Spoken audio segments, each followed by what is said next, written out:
here. And the first question I want to ask you is, who here is thinking about video marketing as something that they will do themselves in their companies, or something that they will like outsource and get somebody?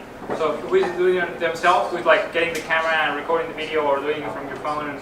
Okay, and the rest, I guess, is just thinking like, oh, we'll hire someone to do it. Okay, just to make sure like how much in detail I go into how to make this video for it to be useful to you. Well, as George said, I want to talk about today about video testimonials.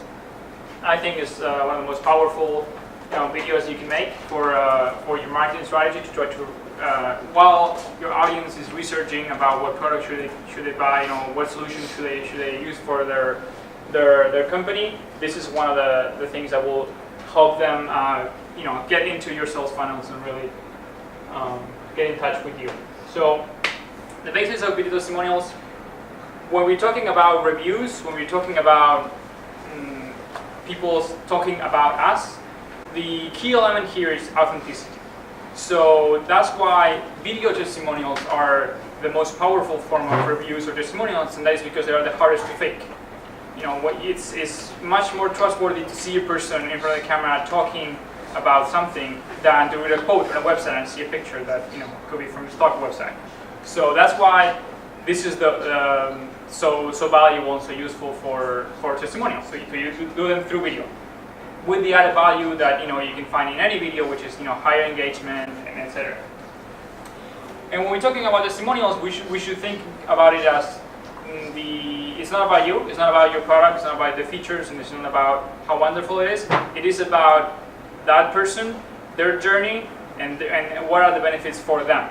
And this is what is going to allow them, the people watching your video testimonials, your videos, that whenever it is that they found it, if they see it on your website, or if they get it through an email because they're already in touch with you, or they find it through a social channel, you want to make sure that what they're seeing is, oh, this is a person like me that works for a company like the one I work for, or the company that I own, that is having a similar kind of problem, and they're saying, oh, this was a good solution for them, so maybe I should check that out. I should investigate more about this solution. So I'm going to talk about the 4 different steps when it comes to how to make these videos. And the first one is preparation, the shoot, editing, and the distribution. But she already covered most of what I was going to say about distribution, so I'm good there. So preparation. First of all, I believe that you want to make video testimonials parts of your sales process, where every time you close a sale, you make sure that you do the ask. You ask for that testimonial, and then you can have a continuous stream of new testimonials coming into your marketing tools. You get to record those videos, and then you get to use them over and over and recycle them throughout your different channels.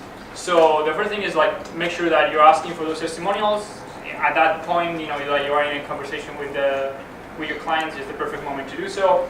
Once you schedule the testimonial, and once they know when and where that's going to happen, it's going to be recorded. You want to make sure you send them the questions, so they're prepared in advance. And this is the same thing with logistics. You want them to be comfortable at the moment of doing the shoot, doing the interview. So you want to make sure they know where it is. Yes. Can I make an argument to that? Sure. I've already made one today so far. The advantage of video is you see the emotional response to something. I interview people constantly, and I will say that in my history, when I send the questions in advance, I get a very prepared response, and I don't see the emotion. And so I purposely do not send them the questions in advance, because if I do, I lose that, and that's the huge advantage of video. So Right. That's my argument on that. Maybe I'll respond to that when I talk about how we actually run the interview in a second. But it's a very good point. So I have to send the questions in advance, so they're prepared and they're not nervous when it comes to do the interview. Now let's talk about the actual shoot, and then I'll mention about the reverse engineer soundbites. That's maybe the answer to your question. Is that when I talk about reverse engineer soundbites, when we're running the interview, is going to be about a 20-minute interview, but we're not looking for that interview. We're looking for what's going to be a very short video at the end that is going to be just the best parts out of the interview. So when we're asking the questions, we're not thinking about these questions as something that is going to end up in the video. These questions are only what's going to trigger those sound bites that we're looking for. So if I want my client to talk about this, then I make sure to ask a question where they get to tell me that story. And that's what happens in the shoot. First of all, if you have a production company doing the filming for you, still make sure you're there. If you have the chance, if you're the client that is going to be in front of the camera, it's in the same city and you get to go there, for sure there you're going to learn a lot. For many of you, this is going to be about the only time that you get to be face to face with your clients. If you're selling SaaS, etc. So get the opportunity to go there, see with your clients. You're going to learn a lot about how they're using your tools. You're going to learn a lot about how they see your company, and you're going to get to share the vision with them. But most of all, what happens during the shoot is, I like to call it a dance, because they're there in front of the camera and they're having a conversation. But you are behind the camera, or the interviewer is behind the camera, and what you're trying to get is those sound bites that sound real and that you can actually use in that edited version of the video. It's not going to be the entire 20-minute interview. It's going to be much shorter. So you want to go, you want to ask the questions, but then you always want to be listening for those sound bites. You're not thinking, oh, here's a question that makes sense, and here's the answer that makes sense to that question. No, you're just looking for those sound bites. So you want to, if what they're telling you, that doesn't come out real, or is not, exactly what you're looking for, you can ask the question in a different way. You can ask them to repeat something, in a different structure, until you get those pieces that you really want for later, for the editing. The editing. Once we have all the, yes, correct. Awesome. How do you flag kind of the sound bites that you want to use? Are you doing that kind of in the post-editing process? Or are you doing that like as it's happening? Like, is there any technique that you can kind of recommend? Natural skill. We right now it's just you get the entire thing, and you keep going around the same question if you don't get what you want until you do, and then you're like, okay, I get it. Or maybe you can sort of walk us through how you would actually ask the question to somebody, because what you're describing is something that no one's going to understand unless they're actually sitting down and editing and looking at the footage. How would you actually conduct the interviews? Can you give us some examples? Sure. So I will start with a question, and I will have the person say, the question is, how did you hear about this product, or what was your problem? Why you felt like you needed a solution to that problem? And then they're going to tell me, well, I was too busy and this and that. And then I say like, okay, do you mind, for example, introducing the question in your answer? And then they'll say, okay, I found myself, being too busy with this and that, and then I found that I needed a solution. So, for example, asking them to say the question within the answer is something that I found very useful, because then you end up with sentences that you can actually use and stand on their own without them then having to be only valid within the context of, oh, okay, I get the question, I get the answer. So the super simplest way to explain that, if I ask you, what's your favorite color? You don't just say green. You Correct. say, my favorite color is green. And that's how you Great. Did I answer your question, Greg? Yeah, you did. Right. Editing process. So the editing, we're gonna end up with those 15-20 minutes worth of footage. We wanna get it down to 60 to 90 seconds. I like to say the sweet spot. Not for all videos, but for video testimonials, I find that this is the best length. If you have a specific client that that has a really cool story, or that their brand name is gonna bring a lot of value to you, there's other kinds of video testimonial types of videos. I like to call them micro documentaries or success stories, where we really go into depth about them and their story, and then we talk about how this solution really empowered them. But for the purpose of a common normal video testimonial, I think this is a good length. Keep it visually interesting, even though you might have the rare case where you interview somebody and they give you a 90-second answer that says exactly everything you wanted them to say in the perfect order, and then you just want to put that online, just like that. Still, you don't want to have a 90-second shot of someone talking. That's visually very boring, and it's going to cause your audience to lose attention just because there's nothing happening, so I have nothing to look at. I already seen that face, and there's nothing new. So you always want to have either a second camera shooting the interview, so you can have a second angle of the same person, so you can create that variety, even though you're just looking at the same person. Or you can also use what's called B-roll, which is just, if you're doing B-roll of a testimonial, it will probably be B-roll that you shot on the same day that you were there at their office doing the interview, recording them, talking with a colleague or on their computer using your platform, or things like that. And then finally, you see a lot of testimonials that start with, "Hello, my name is this, I work for this company," or "I'm a CMO for this company," or whatever it is. I personally found that very boring, and that in such a short video, we want to make sure that we attract and we hook people in from the beginning, so we want to use one of our best sound bites at the beginning. Then we can go into our logo, the person introducing themselves with the lower third, and then the rest of the interview. What's the lower third? A lower third is whenever you see at the lower third of the screen, you see the name of the person and the role. That's what's called in the lower third. So basically, even if they didn't present themselves and then they didn't say, "Oh, my name is this and that," you can see that on screen. That's not already. And the same thing for the end. You want to end on a high. You want to end with a good quote, and a call to action always. I find call to actions are important in most kinds of videos. Maybe raise awareness videos is not necessary because that's not the point of the video. But whatever the reason was that you make this video, and whatever you want your audience to do after they watch this video, you want to have that on screen, so it's very easy for them to do so. And then finally, very quickly, because she already covered most of it, the distribution. And also, like George, I think, made a comment about this. You don't want to make just one video. You have those, 20 minutes of worth of interview with your client. That's very valuable. You're only going to use 90 seconds for this big final version of the testimonial. You want to make sure you are using sections of that very same video, because those are the best parts of the whole interview, or even parts that didn't make it to that final cut. That they were like it was too long, and you had to cut things out that you found were really valuable. You can turn those into 20-second videos that can very perfectly live on Twitter. They can live on Facebook. If you're gonna do so, make sure you're optimizing for these platforms.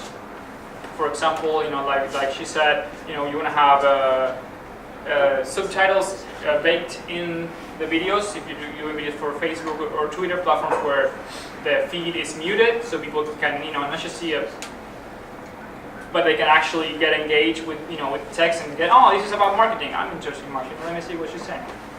And that's it. So I left a little bit of time in case there was any questions about specific video production things that I can answer. So are you a video production company? Yes. When do you launch and what do you charge? We are launching. You can talk to me. Here's the deal. So we're launched already, but does everyone have 15 seconds? Okay, I'll do it quick. We launched last year, but we were just running as a traditional video production agency that was doing a lot of editing down and social optimization manually. So we said, why don't we build a platform that just makes it easy, as easy as Uber, to get a video done. We have kind of a video template model. That hasn't launched yet, but we do serve customers all over the valley here today. So we can talk about it as well if you want. One thing that I think was pretty cool, there was 2 questions here. I think this gentleman had mentioned, but maybe after you answer his question, if you can talk about optimization per channel, what that means. Sure. So, do you want to? Well, it's sort of related to that. Some of the comments input we had from the front of the crowd basically said long video is better than short video. But maybe the way to think about it, and going back to what you're saying, is long video is the destination, and the short video becomes promotional opportunities, 10 seconds here, 10 seconds there, all over the place, to be able to get people's interest. It's not what sells it, it's what gets people's attention. So maybe you could talk a little bit about how you produce video knowing there's going to be long and there's going to be short, because the short has to have really impactful, funny, engaging, authentic moments that are going to get people's interest to see the longer ones. Is that fair? Yes, yes. I actually have my take on the whole like length of videos thing. I think that when we think about the length of the videos, we should think about who's watching it and when.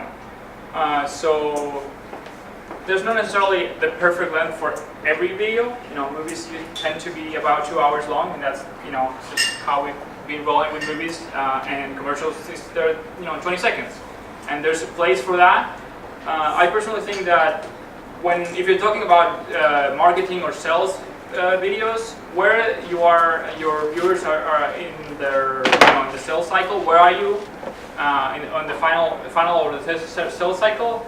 It's important, and early on you're gonna have shorter videos because they don't know who you are, so you want to have higher value there, and things that will hook them to hear more about you, because that's the only point of a commercial or an ad that you're gonna see on Twitter if they not have a really relationship with you. It's just like, oh, there's this company that does this thing, and after I see this 3 times, I might click on it and then learn more. Or I might click on it, or oh, now they're giving me this free thing. Maybe I should give them my email, right? So early on, you're probably gonna want to be using shorter videos. Later on, once they actually engage, they're actually considering, becoming your customers, then they're probably gonna have way more questions and way more things they want to know about your company, and that's where scenarios like a webinar or a longer piece of content is actually useful. Does that sort of answer your question? I was asking more about the actual process of getting the right footage.